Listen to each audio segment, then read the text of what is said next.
ଜାତୀୟ ଖେଳାଳି ଭାବୁଥିଲେ କି ରବୀନ୍ଦ୍ର ଜାଡେଜାଙ୍କୁ ଅଲ୍ଲୁ ଅର୍ଜୁନ ପୁଷ୍ପା 2 ଷ୍ଟାଇଲରେ ଏହି ନଜର ଆସିଥିଲେ ମ୍ୟାଚ୍ ଚାମ୍ପିୟନ୍ସ ଟ୍ରଫି ଜିତିବା ପରେ? ଆଜ୍ଞା ହଁ ଦର୍ଶକ ବନ୍ଧୁ, ପୁନରାବୃତ୍ତି କରୁଥିବା ଖେଳାଳି ଜଣେ ନୁହନ୍ତି, ପ୍ରକୃତ ଖେଳାଳି ହେଉଛନ୍ତି ଦୌଡୁଥିବା ଭୂମି ଉପରେ ଆଘାତ କରିବାର କଳା ଜାଣନ୍ତି, ଯେପରି ରବୀନ୍ଦ୍ର ଜାଡେଜା କରିଥିଲେ। ଏହି ଉତ୍ସବ ସେହି ଖେଳର ଫାଇନାଲ ଥିଲା ଯେଉଁଠାରେ ସେ 8 ବର୍ଷ ପୂର୍ବେ ଗଭୀର ଆଘାତ ପାଇଥିଲେ। 2017 ଚାମ୍ପିୟନ୍ସ ଟ୍ରଫି ଫାଇନାଲ ପରି ରବୀନ୍ଦ୍ର ଜାଡେଜା ସମାନ ପରିସ୍ଥିତିରେ କ୍ରିଜରେ ଠିଆ ହୋଇଥିଲେ, କିନ୍ତୁ ଏଥର ସେ ଗତ ଥର ଭଳି ସମାନ ଭୁଲ କରିନାହାନ୍ତି।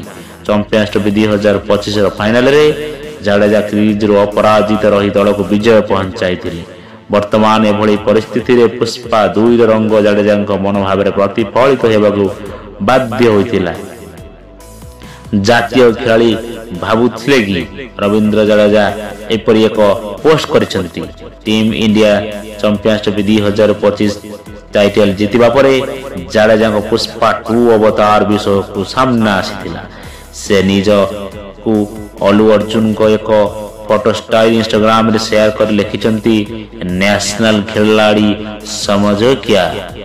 ଆଜ୍ଞା ହଁ ଦର୍ଶକ ବନ୍ଧୁ, ଚାମ୍ପିୟନ୍ସ ଟ୍ରଫି 2025ର ଫାଇନାଲରେ ରବୀନ୍ଦ୍ର ଜାଡେଜା 6ଟି ବଲରେ 9 ରନ୍ କରିବା ପରେ ଅପରାଜିତ ରହିଥିଲେ। ଏହା ପୂର୍ବରୁ ସେ ବଲ୍ ସହିତ ଆର୍ଥିକ ଦୃଷ୍ଟିରୁ ବୋଲିଂ କରି ଟମ୍ ଲାଥମଙ୍କ ଗୋଟିଏ ୱିକେଟ୍ ନେଇଥିଲା ବେଳେ 10 ଓଭରରେ ମାତ୍ର 30 ରନ୍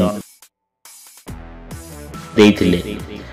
ଚାମ୍ପିୟନ୍ସ ଟ୍ରଫି 2025ରେ ଜାଡେଜାଙ୍କ ସାମଗ୍ରିକ ପ୍ରଦର୍ଶନ ବିଷୟରେ ସେ 100 ଷ୍ଟ୍ରାଇକ୍ ରେଟ୍ ହାରରେ 5 ମ୍ୟାଚର 3 ଇନିଂସରେ ମାତ୍ର 36 ସ୍କୋର କରିଥିଲେ। ଏହା ବ୍ୟତୀତ ସେ ବୋଲିଂରେ 5 ମ୍ୟାଚରେ 5 ଇନିଂସରେ 5ଟି ୱିକେଟ୍ ନେଇଛନ୍ତି, ଯେଉଁଥିରେ ତାଙ୍କର ଶ୍ରେଷ୍ଠ ପ୍ରଦର୍ଶନ 43 ରନ୍ ପାଇଁ 2ଟି ୱିକେଟ୍ ଥିଲା।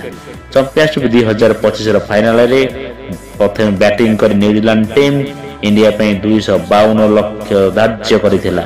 ଏହାର ଜବାବରେ ଭାରତ 6 ୱିକେଟ୍ ହରାଇ ସେହି ଲକ୍ଷ୍ୟ ହାସଲ କରିଥିଲା।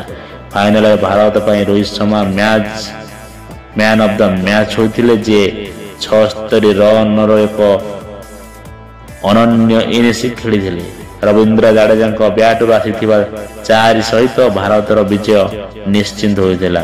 ଆଜ୍ଞା ହଁ ଦର୍ଶକ ବନ୍ଧୁ, ରବୀନ୍ଦ୍ର ଜାଡେଜାଙ୍କ ଫାଇନାଲର ଶେଷ ସମୟରେ ପ୍ରଦର୍ଶନ ବହୁତ ସୁନ୍ଦର ଥିଲା।